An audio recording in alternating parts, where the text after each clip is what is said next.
বাড়ানো যায় সেই কাজ করে চলেছে। একটি গণতান্ত্রিক দেশে সকল মানুষের ভোট চাওয়ার অধিকার রয়েছে, কিন্তু অবশ্যই সেটা স্পর্শকাতর বিষয়কে সামনে রেখে নয়। ইসলাম আমাদের সবচাইতে স্পর্শকাতর বিষয়।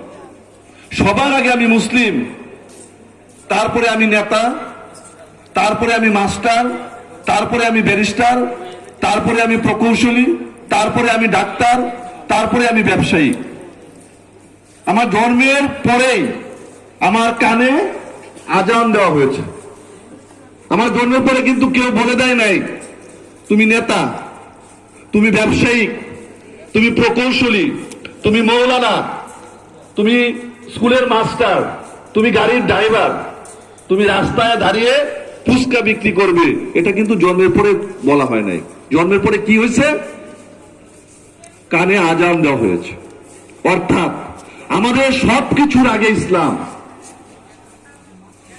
এই ইসলামকে নিয়ে আমরা যদি কোনো ছলা কলায় নেমে যাই, এই ইসলামকে সামনে রেখে আমরা যদি আমাদের সমর্থনকে বাড়াতে চাই, আমাদের ধর্মানুভূতিকে সামনে রেখে আমরা যদি নিজেদেরকে শক্তিশালী করতে চাই, বা আমাদের ধর্মানুভূতিকে সামনে রেখে আমাদের বিশৃঙ্খলা তৈরি করতে চাই, সেটা কিন্তু ঠিক না।